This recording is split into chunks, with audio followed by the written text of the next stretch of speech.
This, I'll keep now my promise to show you the survival rate of Dubai companies. If you look at the registry of DED, for example, the columns that you see in gray shows that the growth before the crisis was around 150%. Impressive. You can't find this in so many places globally. After the crisis, which are the red columns, as you can see, it's around 30%. Much lower, but yet globally, it's considered a very high growth rate. To translate this into simple terms, if I look at pre-crisis establishment of companies, SMEs, and their survival and death rates, for each 7 companies in Dubai, we had 1 case of demise. So basically, your probability, the attrition rate or your probability of death was 16%. After the crisis, definitely is going to be negative. Now, for each new 4 companies, we have 1 death case. So putting this all together and compare it to the US example, our rest in peace category, if we call it, it's around 28%. So basically, the survival rate in Dubai is 72%. If you compare it globally, like US, UK, or so many countries where it ranges between 40 and 60%, you are in much better position if you're operating in the UAE and you have a low probability of demise. Now, how can we make you grow better? This is what was addressed with the speeches of their excellencies, and this is what I would like to stress on. Basically, your contribution is extremely important for us to be a pivotal hub in the global economy.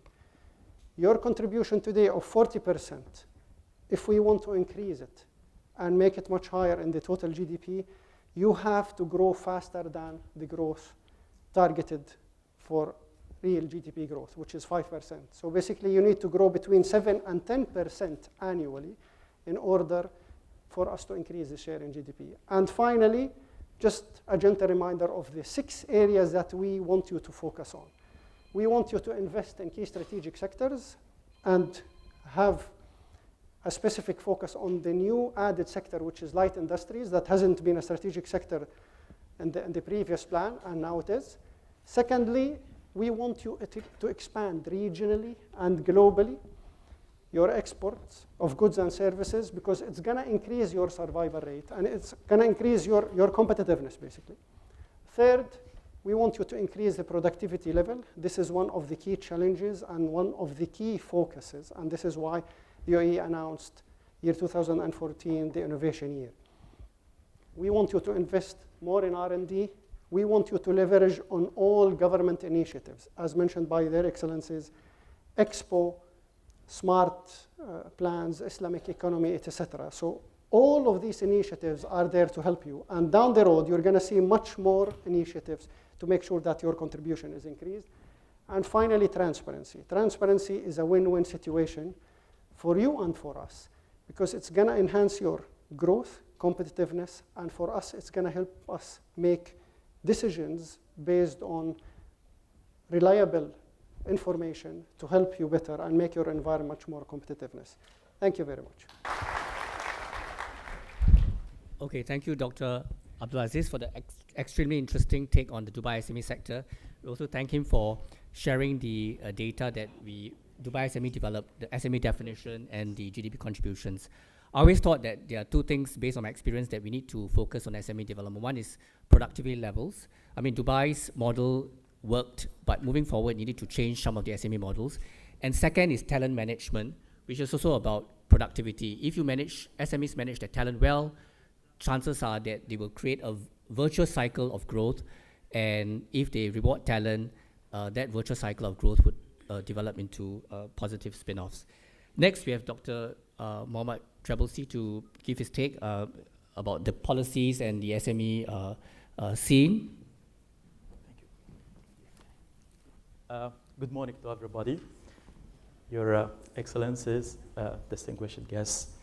The SMEs in Dubai Economic Council are very important, and we are starting this topic at least since 2 years.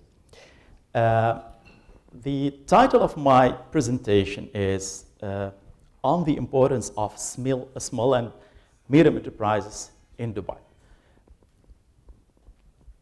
Let us first have a look at the evidence.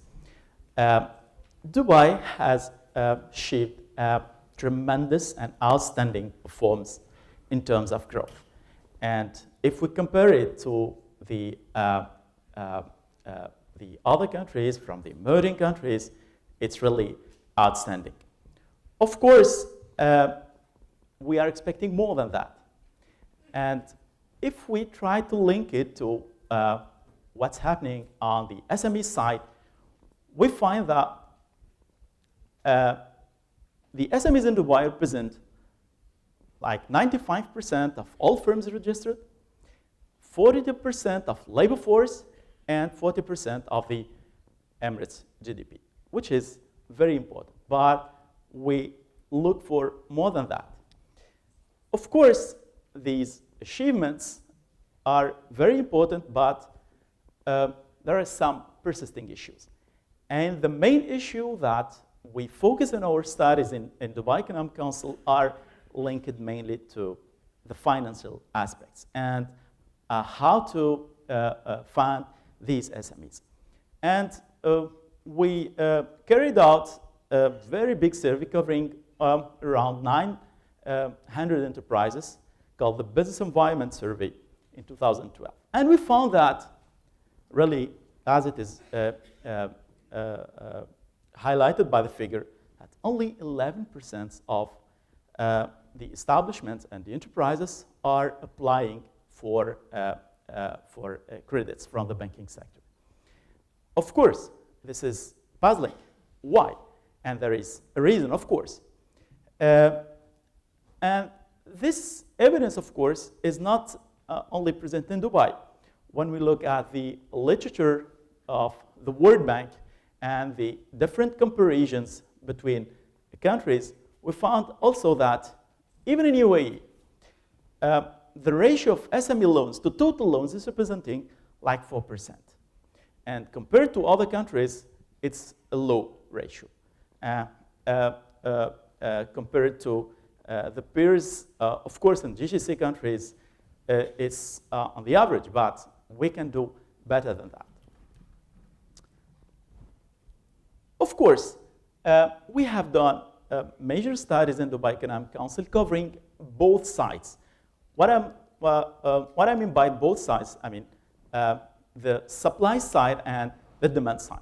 The supply side is represented by the banks, and the demand side represented by the enterprise itself. And of course, we have done, as I mentioned before, we have carried out a business environment survey in cooperation with Dubai Statistics Center, covering around 900 enterprises. And the major conclusion that we had, the major finding that we have, is that there is a preference of SMEs to rely on their own funds rather than demanding credits from the bank sector. And why? This is because of insufficient collateral. There is unacceptable or unsuitable collateral. This is from the point of view of the enterprise. From the point of view of banks, and we carried out a survey covering 7 banks, the major banks operating in Dubai, either local or foreign banks. And this is an occasion to thank Emirates and BD for the cooperation, and Vikesh Tapar, who is here. And in this study, we found 2 major conclusions. The first one is that banks are agreeing that there is a lack of transparency, which is considered as one of the major obstacles facing lending to SMEs. The second major conclusion is the role of the credit information system. And any absence of information on borrowers regarding their creditworthiness leads to information asymmetry, and it creates a risk premium for those who would ask for credit. Naturally, with 2 approaches in studying the issue of SME financing, we have a coherent picture of how to overcome such problems. With the main recommendations and how to go forward, how to make this sector more prosperous, how to make this sector more flourishing, how to meet the targets of the Dubai Plan 2021, of course, there is a need to improve, first of all, the current regulations, especially on collateral requirements. And to make these requirements more flexible, of course, this includes banking institutions to accept movable properties, which is highlighted, by the way, even by the literature generated by the World Bank in their very recent publications, which needs a deep reform of secure transaction laws and especially registries. The second major recommendation is that there is a need for the development of an independent institution that keeps track of credit information on borrowers. I know that since the last year there was a creation institution at the federal level, but we need to develop that and to make it more as a very handy tool in order to develop the loans to SMEs. And the different experiences across the world are revealing that this credit bureau or credit information institution is very important element in improving the access to finance the individuals and corporates borrowing. With that way, I'm quite sure that we will jump to another a higher level in terms of financing SMEs, and will be able to meet all the targets that have been raised by the plan. Of course, Dubai is always ahead of time. I'm quite confident about the future. Thank you very much.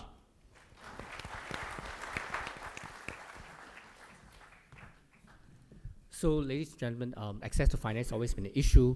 I just wanted to highlight that Dubai SME now is actually undertaking a major study to review some new initiatives, and that we are looking at the Dubai SME equity environment. Instead of raising capital through the banks, which are not so friendly relatively, we are looking at drawing up an angel investors list or business angels, and we found out that in Dubai, Dubai UAE, there's about 200 angels, and in future, this list will be made available to the public, to SMEs who can then shop around for best angels to look at for your investments.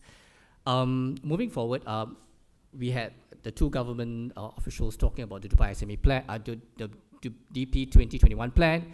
What is it that the bankers' perspective is? How can the bankers now support the growth of the SME or the Dubai plan for the future? Trends are changing. You have new businesses. You have internet companies. How do you finance their growth? What I call the asset-like companies.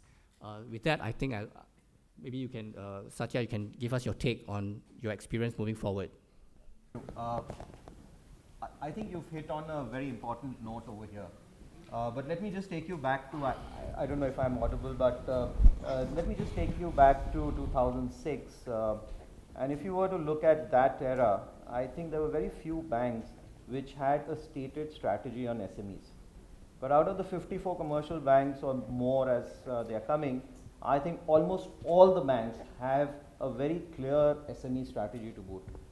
And it doesn't come just because banks think that this is the flavor of the day or this is something where they will just make money. I think it's a very clear long-term strategy.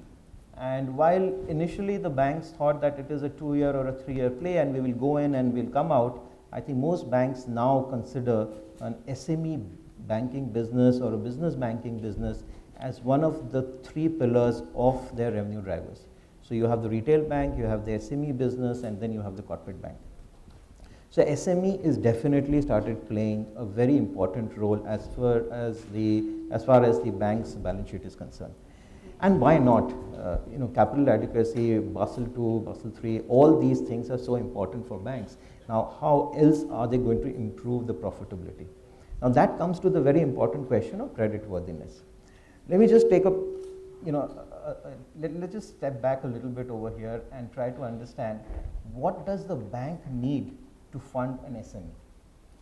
There are many SMEs over here, and there's a little point that I'd also like to make, that out of the 25 odd years that I've been in banking, there has been about a year and a half or 2 years where I've been an SME myself.